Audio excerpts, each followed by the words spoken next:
안녕하세요. 시골에서 뭐하지? 오늘은 진달래와 철쭉 그리고 영산홍 무엇이 다른지 한번 여러분께 알려드리는 시간을 가져보려고 합니다. 봄철 어디를 가든지 아마 진달래, 철쭉, 영산홍 천지죠.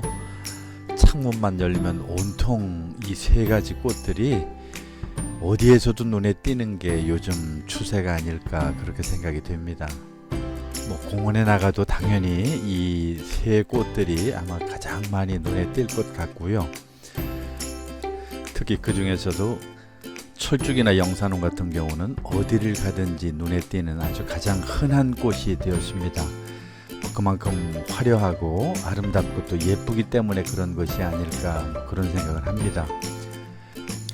그런데 이 세 가지 꽃들이 너무 비슷해서 많은 분들이 도대체 어느 것이 진달래고 어느 것이 철쭉이고 또 어느 것이 영산홍인가 라고 하는 것에 대해서 혼란스러워하고 그 구별이 어렵다라고 하는 것이죠. 더욱이 계량종들이 너무 많이 보급되고 심어지는 통에 전문가들조차도 이 세 가지를 구별하는 게 그렇게 쉬운 일은 아니라고 그렇게 고백하는 것을 제가 들었습니다. 그렇다고 같은 것은 절대 아니죠.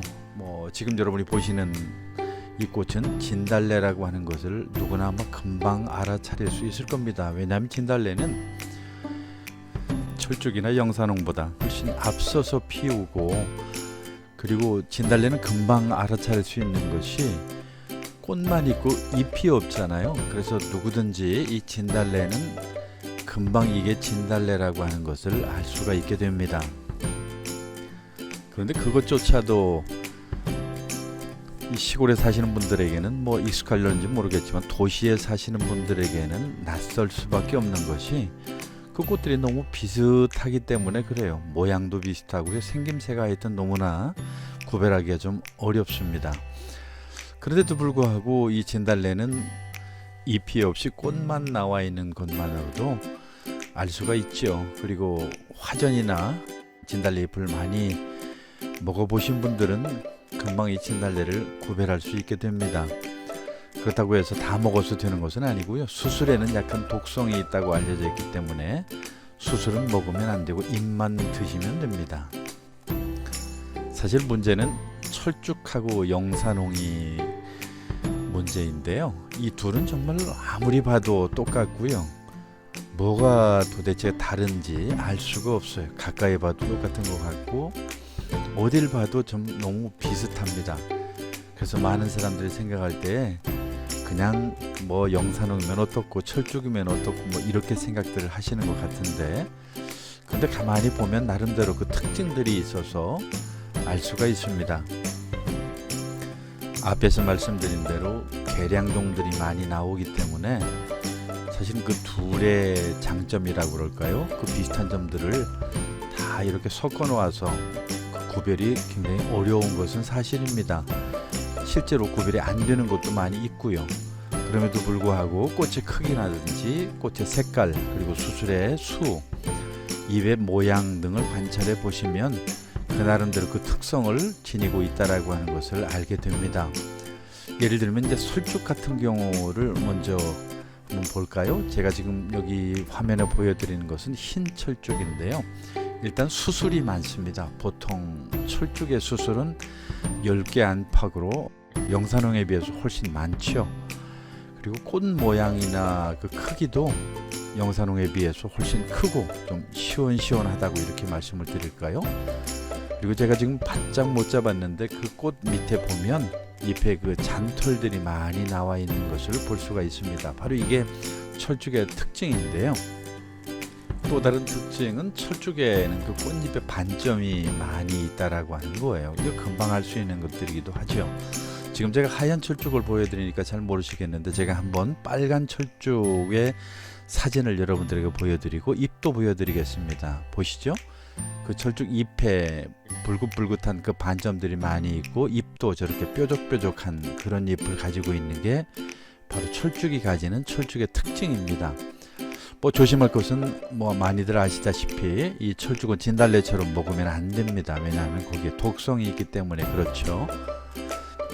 진달래 먹어도 된다는 소리만 듣고 이 철쭉이나 영산홍 보고 탈나는 분들 가끔씩 우리가 옆에서 듣는 소식이기도 하죠. 그리고 철쭉과 영산홍은 꽃받침이 있어서 진달래하고 좀 구별이 됩니다. 자, 이제 영산홍을 한번 보실 건데요. 집 주변에 가장 흔하게 볼 수 있는 것은 대부분 영산홍이라고 이렇게 생각하시면 될 것 같아요. 지금 보시는 저런 종류들이 주로 영산홍인데요. 간혹 많은 분들이 연산홍이라고 이렇게 부르는 분들이 많이 있어요. 근데 원래 이름은 연산홍이 아니고 영산홍이 맞습니다. 연산군이 좋아해서 연산홍이라고 불렀다는 그런 설도 있기는 한데 어쨌든 그 이름은 영산홍이 맞는 이름입니다. 겨울에 잎이 남아 있어서 이 영산홍처럼 또 정원용으로 최고인 것도 없죠. 지금 보시다시피 꽃도 너무 예쁘기 때문에 정원용으로 화려하기도 이만큼 따라갈 만한 꽃도 없는 것 같아요. 특히 그 특징 중에 하나는 수술이 철쭉에 비해서 좀 적다라고 하는 것인데요. 철쭉 같은 경우는 보통 10개 안팎이라고 한다면 이 영산홍은 6개 안팎이라고 이렇게 보시면 되고요. 반점도 그 꽃잎에 거의 없는 것이 특징입니다. 물론 계량종들은 그 꽃잎에 반점들이 좀 있기도 해요. 그래서 반점을 가지고서 영산홍하고 철쭉을 구별하기는 사실 그렇게 쉽지 않습니다. 일단 꽃을 보시면 철쭉에 비해서 훨씬 꽃이 좀 작은 편이 주를 이루고요. 화면에서 보듯이 그 색깔도 아주 그 진홍색의 그런 꽃들이 주로 많이 보급된 것을 볼 수가 있습니다. 잎은 아무래도 철쭉은 좀 뾰족뾰족한 것에 비해서 이 영산홍은 좀 둥근 달걀형이라고 할까요? 아무래도 그 끝이 둥그스러운 이런 모습으로 보여집니다. 그리고 당연히 이 영산홍도 독성이 있기 때문에 그 꽃잎을 먹으면 안 되겠죠. 보통 이 영산홍을 외철쭉이라고도 부르기도 하는데요. 뭐 그 변종이 너무 많기 때문에 요즘에는 뭐 그 영산홍의 종류를 구별할 수 있는 사람은 아마 없을 거라는 생각이 들어요. 앞에서도 말씀드린 것처럼 영산홍의 꽃들은 대체적으로 좀 철쭉보다 크기가 좀 작은 것들이 많고요. 뭐 어쨌든 이 꽃이 가지는 그 특성을 쫓아서 정원에 주로 많이 심겨지기 때문에 정원에 심은 것들이 아마 대부분들은 영산홍이라고 이렇게 봐도 무리는 아닐 거라고 하는 생각이 듭니다. 당연히 분류학적으로 이 철쭉과 영산홍은 그 구별이 확실하게 되어야 마땅하겠지만 사실은 그 전문가들조차도 그 개념이 명확하지 않다라고 이렇게 말하는 것이 현실이고 또 그게 사실입니다. 제가 이렇게 저렇게 지금 그 구별하는 방법에 대해서 말씀을 드렸습니다만 그렇게 쉽지는 않죠. 다시 한번 정리를 해보면 진달래 같은 경우는 앞에서 말씀드린 대로 꽃부터 나오고 피는 시기도 다른 것들하고 좀 달라서 진달래를 구별하는 것은 그렇게 어렵지 않다고 생각이 됩니다. 반면에 그 철쭉하고 영산홍은 좀 다르죠. 철쭉 같은 경우는 아무래도 말씀드린 대로 수술이 많고 잎이 뾰족하고 그리고 좀 크고 잔털이 있다라고 하는 이런 특징들을 좀 감안한다고 한다면 그 구별이 좀 쉽지 않을까 생각이 됩니다. 영산홍 같은 경우는 철쭉하고는 조금 다른 면이 있다고 제가 말씀을 드렸죠.